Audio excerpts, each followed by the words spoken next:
Hello, everyone. My name is Tony Rossel. I am the proud publisher of Neighbours of Hespeler Village, as well as HespelersHome.ca.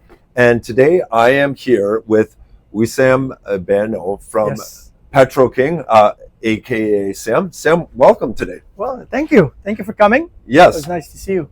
Yeah, so today we're going to learn a little bit more about PetroKing. Mm-hmm. So tell me about it. Is it a franchise or? No, it's not a franchise. This is a privately owned business and a property. Okay. And we used to be called Sunny Hill. Yep. Long time ago. And then I started my own brand called PetroKing. Okay. The location, I think, if I'm not wrong, was built somewhere in the mid-60s. Yep. I believe they had a 2-garage mechanic shop here. Okay. And on the other side of that cashier was a taxi office service. Yeah. And then they had a couple of pumps out there. And it was just that's the old style, service that they used to run. Yeah. Until mid 80s or early 80s when Major, a lot of people would know Major in this area, he used to own this. Okay. Before us. Major turned it into a convenience store with 2 pumps, and that's it. And then in 2007, we took over this place. Okay. And we renovated a lot, renovated the inside, renovated the outside, put new pumps, not right away. We put new pumps just about in COVID time. Oh, so new pumps, new tanks, that's very recent. Yeah. We just renovated the whole store. Yeah. That's very recent, like literally the few months ago. Yeah. And since 2007, we've been operating here. Yeah. And growing. Yeah. With Hespeler. Well, that's perfect. So I guess my next question was going to be, how did it start? But why did you choose Hespeler out of all of the places you could maybe buy a gas station? Why did you choose here? Very good question. I'll have to go back to 1998. Okay, that's fine. Because when I landed in Canada, we lived and stayed in Halifax. Oh. For 9 years. Oh, okay. For that part of my life, I did my computer science. I came from a mechanical background, engineering. Yeah. I switched that to computer science, and I started my own business there. And I think that's where it became clear to me that an entrepreneur life is what works for me best. I hate to say it, but if your name is not Steve or Marker, the David. color and the accent was very difficult for me to get a job. So I had to start my own business, and I started my own business. Yeah. And I found out that I'm good at running a business, regardless of what it is, rather than be the business. Got it. Being the business is like, you have to be at the business to operate. You have to be at the business to make decisions. But I started like that, obviously, and slowly became an owner of a business where I chose really good staff. They know what to do. I mentor them into the right way. We care about what we do, and I became a business owner. Yeah. And so when we moved, this is before that, when we moved to Ontario, I was looking for a business to operate, and this was an opportunity that I met Major's friend. Okay. And he said, my friend is selling a gas station. It was not on my mind to start with. Yeah. But because I lived in Nova Scotia and had so many ties with Newfoundland, a lot of people were saying, this is very similar to where you come from. Toronto, Mississauga, these areas were very busy. It was just not the lifestyle. I got used to it. Yeah. And come here, you'll feel home. So sure enough, we came here, we spent a few days. It really felt home. It's completely different. And then we met Major, and we took that transaction. We took over the business, and we've been operating that business since 2007. Wow. And every few years, we have to upgrade something or follow, certain requirements for federal or other agencies, and we continue to grow. That's why I ended up with a gas station. And my thought was like, with all respect, I love to operate a business. Yeah. I may not be the best gas station guy, but I found out that once you learn in any business, basically, once you learn the basics of that business and you have basic of business, it's a different muscle, right? It's just a different muscle, but it's the same brain. Yeah. You just have to apply the right common sense Yeah. and move forward. Obviously, in any business you can learn, but in this business, I also learned and I had background, and we grew very well. Oh, that's perfect. That's amazing.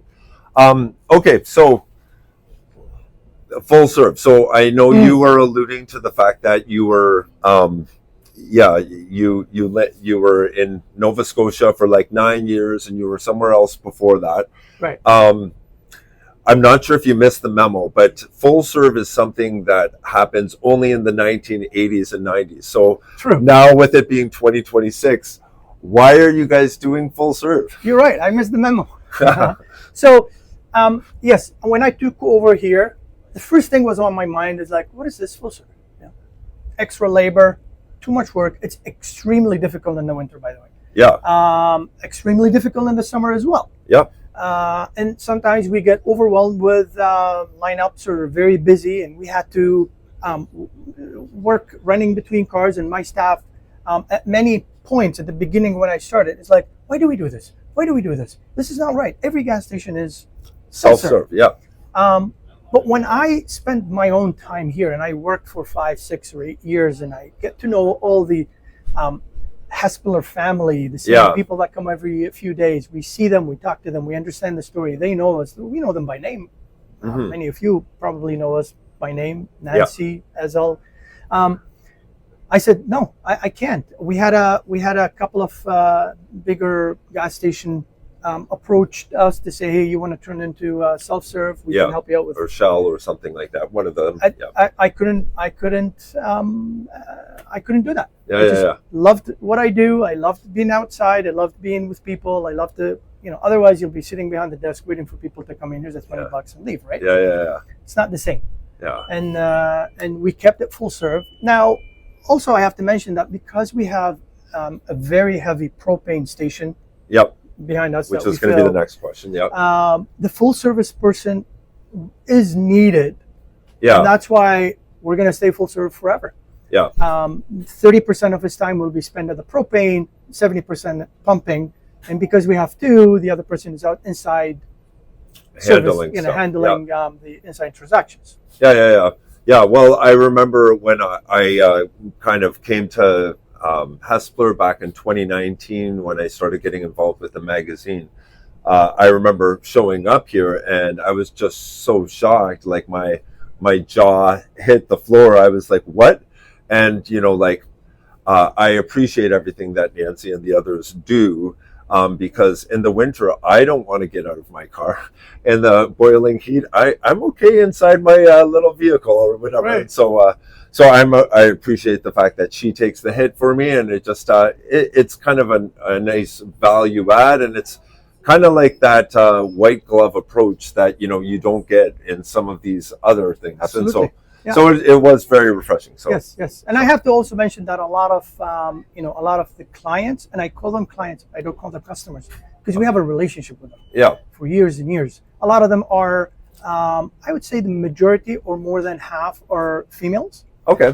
Nothing wrong with that. It's just it's easier for them because sometimes they have kids in the car, or they might be running late. They want to get to work, coming back.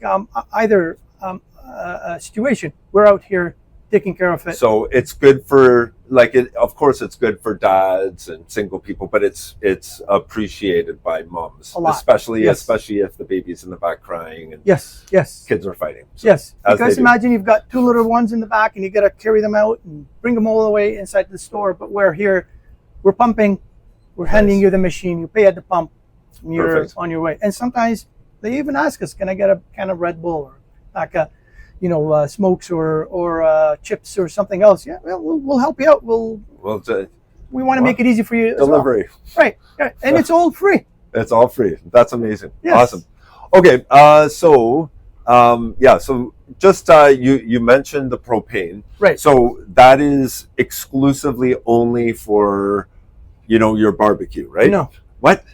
No. Okay, sorry. No. So majority of people know propane as a barbecue tank. Yep. But in 2013, yep.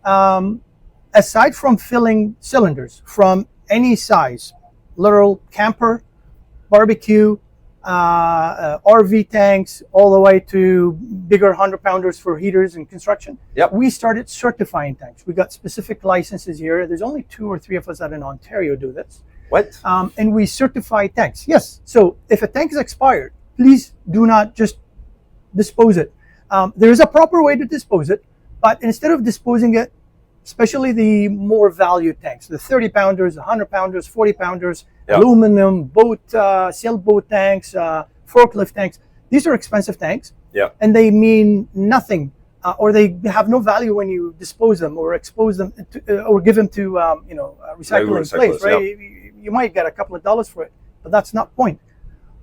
You need to go buy another one, and that's an expense. And also, by disposing these tanks, it may take years for this facility to recycle them. It's not very good to do it. No, it's better for the environment this way, and so it gives second life. I looked into it. It's very complex, very difficult, but we got approved, and we can certify any tanks. Certifying tanks could include, will include replacing valves. Depends on the shape, depends on the tank. We're not talking about just a cylinder of barbecue.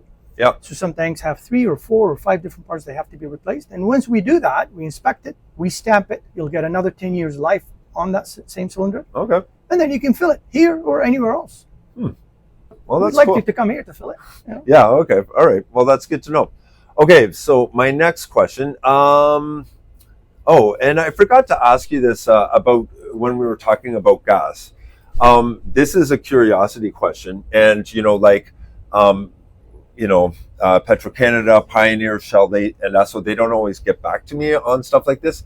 How do gas stations choose the price that it's going to be? Because it's going all over the place. That's a very interesting question, a very, very important question too.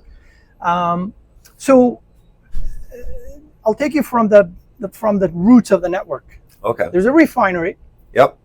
That refines the fuel, regardless where that raw material coming from. And that refinery will pay specific taxes and advertise a price. That price will be the bigger the brand, the bigger, the better discount they may get. So PetroCanada or Esso or any of the names, they have their own, the same fuel, by the way. So PetroCanada, Esso, all the brands, it is regulated by the Ontario Code of Product, right? Okay. There's a product, a performer that they have to meet. They can't just make up super better fuel or different fuel. They have to meet that. And they may have their own additive added to it or certain changes to the fuel itself to call it their own. But the base fuel is the same. And then we purchase that fuel. So fuel to us, this particular station, is we have a major supplier that we work with. And I would look at it similar to a product I have on the shelf, except it changes prices, sometimes hourly, sometimes daily, sometimes every few days. Lately, since all the news are happening around, a lot of changes happen sometimes daily. You set a price, change a price, go up again. The next day it goes up. Sometimes we see it 6, 7, 8, 9, 10 cents. Then the following day it goes down a couple of cents. But now it creates a competition in the area and makes businesses do what they want. If you go to a bigger stations that are not owned by private, so certain big brands that are owned by the brand, they're called corporate. The person behind the cash does not have the decision to make changes for the price. They were told to put that price on the sign. They may be told to put that price again at 3 p.m. or 5 p.m. or 9 p.m. and so on. So they don't have that control to say, okay, the station down the street or the other station the other way is got a different price. I want to compete. I want to go up. They don't have that. And that's why you don't see these, sometimes, not always, you don't see these corporate stations change prices a lot. But on a smaller scale where you know what your purchase price is and you know what your competition is doing, then you change your prices according to that. However, I have to mention that the margins on the fuel are very, very thin. Like they are pennies to the liter. Okay. very thin when we do, but the volume is big. Yeah, the volume. Yeah, Yes. yeah. Okay. All right. Well, that's yeah. So when that guy, one of your clients came in and said that you're the richest man in Hespeler, he perhaps didn't see, The like margin. the margins or whatever. Yes. I guess we would call that a margin of error, right? So Sure. yeah. Yes. Okay. Okay. Something, from my research and from knowing you and, like coming here since 2019, something that I've appreciated is you're very community minded. You get involved in, like giving discounts sometimes and, like giving back to the community. Would you like to kind of share about some of the things that you do for Hespeler? We do that all the time. It's our Hespeler, right? Yeah. I have many different nonprofit organizations or communities that come here and they ask for certain help. Sometimes we approach to ask. We've done fundraising for the hospital, Yep. the Legion, Yep. and any other organization around here. When they approach, some of them have an event they want to raise some money, so we give them gift cards they can auction and sell for for people to pay and get free gas here. But it's, right. We do that a lot, and we love to do that. And sometimes you think, is it an advertisement? Not anymore. We're very well established. We're very well known. We have long standing here. We've been here for a long time. Yeah. It's just the love that we offer, right? And it's a small return to what these what your clients have given you over the years. Absolutely. Yeah. Okay. All right. Cool. Okay. So so this is a question I ask in all of my videos. Tell me what you love about Hespeler, and like how has it changed over like the decades that you've been around? Well, it's the simplest way to say how Hespeler has changed is to look at this particular store 10 years ago and today. Today we offer 4 or 5 aisles of confectionery and chips, but we have 1, 2, 3, 4, 5 doors of beer and alcohol and wine and shelves full of wine, and that's the change that I see that happened in the last few years. But in general, I think, in a really nice way to say it, Hespeler was a very quiet, simple. I lived here until COVID, approximately until COVID. I moved, but since 2006. And that was a beautiful experience that I had. Now I see Hespeler being busier, a little more populated.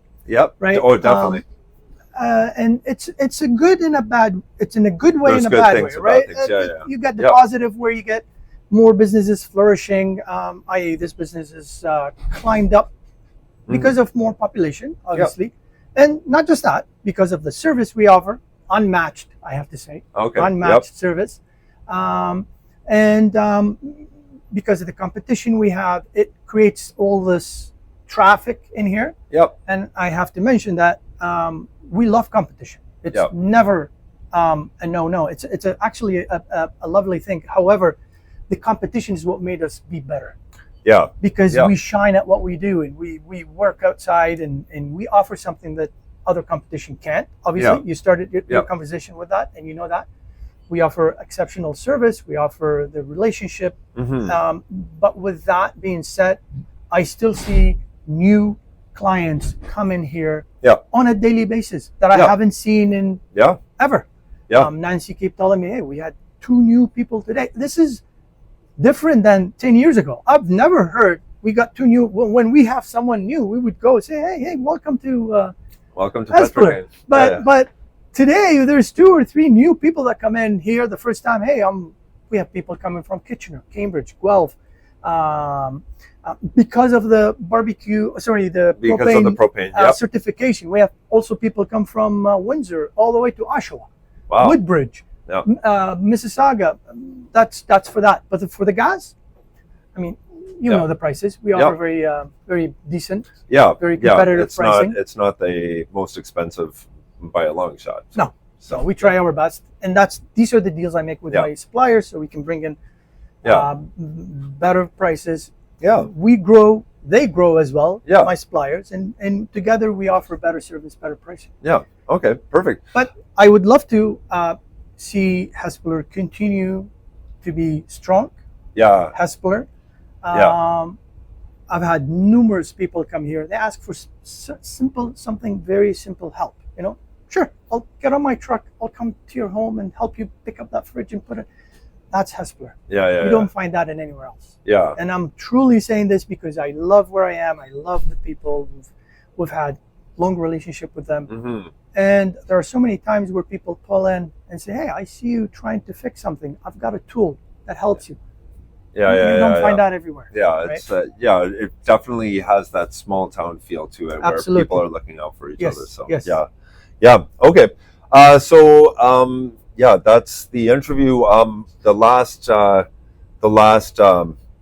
part of every video I do, I always give the business owner an opportunity just to share a message to Hespeler. So don't look at me, look at them, and deliver a message. Hespeler family. Well, first of all, I want to say thank you for coming to this business. Become a family with us. Allow us to be a family with you. Even though I've only been here for, 15-ish years, I still feel like I'm new. So thank you for being part of our business, being part of our community, and thank you for allowing us to be part of this as well. We appreciate any comments, whether it's positive, negative. There's always room to improve. It's how you respond and how you improve it. And I'm very, very welcome any comments. Many of you know how to reach me directly on my cell phone. You can come here, ask Nancy or anybody else. They'll give you the number, as well as any suggestions. On the other side, I would also have to say thank to you. Okay. Thanks to the community. We've grown a business here that supports approximately 7-8 families that work 8, here. 7 or 8 families that operate here. We're all from here. They're all local. I've never hired anybody that drives more than 10-15 minutes. Okay. And that's the mentality we all have. We love what we do. Obviously, we make mistakes sometimes. Yep. We're not perfect. You never know. Somebody coming from home to work, but they had something on their mind. They might make a mistake, but we fix these mistakes. Obviously, many of you have approached, got a little error. We fix it, but we love what we do. Yeah. And thank you again. Perfect. Awesome. Okay. Well, thank you very much, Sam, for your time today. And if there's another business that you would like me to come and visit and interview, so that way I can share their story, please don't hesitate to reach out to me. My information will be at the end of the video. And thank you very much. All right. Bye. Bye-bye.